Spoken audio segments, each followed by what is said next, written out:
just put us out of our misery.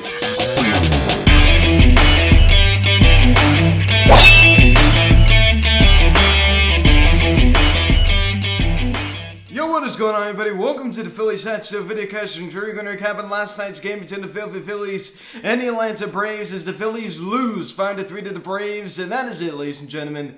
The Phillies are officially eliminated from making the 2021 postseason. So it is official. Now, guys, before I get into this video, please subscribe if you have not yet. Please hit the notification bell. Please like this video, comment on this video, share this video, and let's get into this. I mean, we all knew it was coming, right? There was no heart in these first two games of the series, and there was absolutely no heart last night. Very little, right? I mean, we did, string 2 home runs together, right? The 2-run shot from Kutch and the solo shot from JT, but too little, too late. That's my response to that. Overall, there was not much heart. Too little, too late. So the Phillies are officially eliminated from the 2021 postseason, right? So they will not be seeing October baseball for the 10th consecutive season. So that is it, right? So this Miami Marlins series coming up is totally meaningless for both squads. Meaningless. Now, some Phillies fans are thinking that this is some meaning to this upcoming Miami Marlins series because of the fact that we can finish with a winning record. I don't care. And that's my response. I don't care if we finish with a winning record or not. It's totally irrelevant to me. Unless we make the playoffs, which we're, of course, not going to in this year now, it's irrelevant to me. And like I said before, I mean, you could sit here and say you're disappointed, but you cannot say you're surprised. I mean, it's just like so up and down, and they're just not good enough to make the postseason right now. If you can make all the arguments you want, hey, if Hoskins would have been hurt, if all this stuff, Eflin would have been there second half of the season, I mean, yeah, you can say all that stuff, you can put all of that together, but the bottom line is they did not make the postseason. I mean, this is the bottom line, right? I understand, yes, there's some bad luck that does play into that, but it's extremely frustrating. I mean, it's just like we all knew it was coming, but it's very, very frustrating. I hate to see my team get eliminated like that. The Atlanta Braves celebrating right in front of our faces. And you know what? Maybe that's a wake-up call. Maybe that's a wake-up call. Fortunately, it can sometimes take some frustration to maybe make some change, right? I mean, David Dombrowski, you have a lot of work to do this offseason. As you pick up the scoring summary, in the bottom of the first inning, Jorge Soler homers on a fly ball to left center field. We all know how good he has been since joining the Atlanta Braves, coming over from the KC Royals. His 26th home run of the season, a solo shot. And it gives the Braves a 1-0 lead. So it didn't take them long, right off of Kyle Gibson, who had another shaky start despite striking out 8. So another home run right there given up by Kyle Gibson. Then we pick it up bottom of the 4th inning. Austin Riley continues his tear as he hits his 33rd home run of the season. A fly ball to left field. Another solo shot. And it's now 2-0 Atlanta. So Austin Riley definitely having himself a great season, entering the final series of the year for the Braves. So 2-0 Braves. Then we pick it up, same inning. Dansby Swanson doubles on a sharp fly ball to right field. Hard to believe his 33rd double of the season to score Travis d'Arnaud as the Braves now lead it 3-0. So up 3-0, right? Meanwhile, we have done nothing at the plate. Absolutely nothing. We just snap back and just let them score. Then we pick it up on the 5th inning. Ozzie Albies. Yeah, it's hard to believe. 7 triples this year for him as he triples on a line drive to right field. We all know he's got some wheels. Freddie Freeman comes around to score as the Braves now lead it 4-0. So Kyle Gibson, he wasn't great last night. We'll get to this a little bit later, but I tell you, when he was pitching, he didn't get a whole lot of run support, but he wasn't good last night by any stretch. I mean, he was not very good last night. In the same inning, Austin Riley hits a little pop-up on the left side of the infield. Didi Gregorius, was running for it. He couldn't get it. Gregorius was trying to retrieve it. Andrew McCutchen running in as well, and it drops right in front of Kutch into the outfield grass. The shallow outfield grass did go down as an infield single, which is kind of hard to believe. I mean, that was not hit hard at all. And Ozzie Albies comes around to score as the Braves now lead it 5-0. 5-0. We all knew that was it, right? I mean, going into this game, you already knew it was it. I mean, what did I say yesterday? I said the season's over. I said this team is done. But, you just know what's happening, right? It's almost like you go into school, you didn't study for a test. You know you're going to take the test, but you know you didn't study for it. You know what's going to happen. You know you're not going to do so well. Same thing happens here. You know what's going to happen. It hasn't happened yet, but you know what's going to happen. You know the outcome before it even happens. So you already knew it was going to happen, right? So 5-0 Atlanta. Then we pick it up top of the 7th inning. Andrew McCutchen hits his 26th home run of the season on a fly ball to left field. A 2-run shot also scores Brad Miller. Hard to believe. 26 home runs for Kutch. It's now a 5-2 ball game as the Phils get on the board. So a nice swing right there from Kutch. So hard to believe, home run number 26. So we pick it up top of the 8th inning. JT Muto finally decided to do something. I would have loved to see him do this when he had some ducks on the pond, maybe in game 1, game 2. I mean, of course, he doesn't know the on base. He homers on a fly ball to left field, his 17th of the season, and gets the Phils a little closer, but not close enough. Now a 5-3 ball game, and that'd do it. 5-3 your final scores. The Phillies lose and get swept out of the 3-game series and get eliminated. I mean, there wasn't even one win in this series. How pitiful is that? So Duber at leadoff spot goes hitless. Gene Segura added a tool hole. He also had an abysmal series. He didn't do anything either. Bryce Harper also hitless. I mean, think about this. I mean, the top of the lineup. I mean, doing nothing. And I talked about it yesterday. I don't really want to go hard on Hart, but like, you got. This is when he goes cold. This is a time where other guys have to step up and carry his load. And you know what? That didn't happen. Notice I'm talking in past tense. It didn't happen. Not at all. So JT Muto only one hit. I'm not even going to say it was a big one. It wasn't a big one. It was a 2-run shot to just get us a run closer. So it didn't mean anything. It was a meaningless home run, but it was the 17th of the season. And Brad Miller also scoring one of the Phils, 3 runs, scoring on the Andrew McCutchen 2-run shot. And Andrew McCutchen 2 hits last night. With the 2-run shot, he had a pretty decent night. One of the few guys that actually looked good at the plate. Not much out of the other Phils in this lineup, I can guarantee you that. Dina Gregorius continues to see time at shortstop. Average now drops to 209.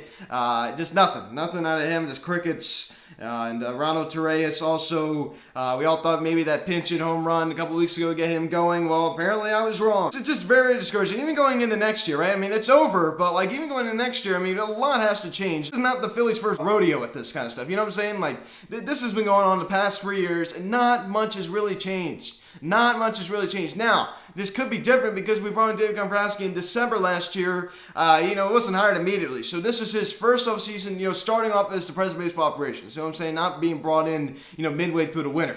So that's one good thing I will say. So Kyle Gibson gets the loss. His final start of the season, 10-9. He finishes off with 4 1/3, 4 hits, 5 runs, only 4 of them are earned. 2 walks and 8 strikeouts. So it seems like when he ranks up the strikeouts, he doesn't do so well. I like him better when he's the ground ball guy. I don't like it when he's ranking up the strikeouts. He's not as good when he's ranking up the strikeouts. And if you really know how bad he has been, and I remember when we acquired him at the All-Star break, I'm like, I don't love this move. I mean, you give out Spencer Howard, who I understand has not been great in Texas. You do bring over Hans Kraus, who's didn't really do so well against the Pittsburgh Pirates last Sunday. I have a feeling that maybe he could have some potential. Ian Kennedy, a guy who's going to walk this off season. But you have Kyle Gibson, another year of club control next year. His last 7 starts, 1-4 with a 6.16 ERA. His last 15, 4-6 with a 5.09 ERA. I mean, this guy has just been, this was terrible, since coming over from the Phils. Not good at all. 5.09 ERA since joining the Phils. So, very, very disappointing. I'm very disappointed in Kyle Gibson. Right, he started off strong too when he came over here, and I remember he was kind of in the midst of a slump and he got traded over here. And I'm like, I brought it up and he was like, no, it's fine. Well, it's not fine. He gets smacked with the loss last night. He did not look good at all. He got hit around. He definitely got hit around. Connor Brogdon, also a nice inning at 2/3, displaying allowing 2 hits, striking out 4. I would like to see, stick around next year. He's inconsistent, but he has a lot of potential. There's no question about that. Jose Alvarado, it's meaningless. I don't care what Jose Alvarado does. I don't care what he did last night. It was a meaningless inning. He needs to go this offseason. Sam Coonrad also had a good... Of course, in the bullpen has to, do well when it doesn't really matter, right? Of course, it doesn't do well when we had a big lead, does it? Imagine if we just would have at least won 2 out of 3 when we went to Arizona. Imagine if we would have won 2 out of 3 when we went to Pittsburgh. Imagine if we took care of business against these bad teams. Now, lose to the Marlins so frequently. It's all those games that come back and they really sting at this time of year. I remember when I was recapping those games, I said, at the end of the year, this is going to hurt. And that's what it hurts. Because looking back, I mean, those are the kind of losses that keep you from getting in the postseason. Those are the kind of losses that keep you from getting in the postseason. You know what it's a sign of? And I know some people are not going to want to hear it. It's a sign of a 500 team. That's what it's a sign of. It's a sign of a 500 team. Please don't, reprimand me for saying that. So that is it. The Phillies get officially eliminated now as the Braves clinch their 4th consecutive NL East title. Hard to believe. Very, very hard to believe. So the Phillies now at 81 and 78. They would just need to win 1 out of 3 against the Marlins to finish with a winning record. But it goes back to the point I was saying earlier. I don't care. Now, the only thing I do care about in this Marlins series, now that the Phillies are out of it, I do care about what Bryce Harper does. I'm still looking for, hopefully he has, hits 2 homers in the series, gets to 36. That's what I'm hoping for. It's ridiculous. I was talking about this the other day, and I understand, yes, he's human and everything, but, think about this. It's been over 2 weeks now. He had his 33rd home run of the season against the Chicago Cubs. That towering shot to right field. At least he's only managed to hit 1 cent. So it goes back to the point where he's very, very streaky. So abysmal series for Harper. And I don't really want to go toward him because he carried us for weeks. And it goes back to the point that Ryan Howard was talking about too. Where he's like, you know what? I understand everybody's making such a big deal about, Harper, he shouldn't win MVP just because the Phillies are not going to make the playoffs. Well, let's imagine a scenario. You take Harper out of the lineup, but the Phillies even in the conversation. Now, of course, this was, before they got officially eliminated. And this goes to show that he was carrying. So it's easy to jump on him and be frustrated, and believe me, I just was. But you also have to understand he was carrying for a while. He was. So I don't really want to go too hard on him, but there's no question I'm frustrated about it. Right? He literally had it set up. All he had to do was just take care of business against the, Pirates and the Orioles, and he only managed to hit 1 home run over the past 2 weeks. So he has 34, and I really would hate to see him finish with 34. I was hoping for at least 37. And he's definitely not going to get that. Best case scenario gets 36. Best case.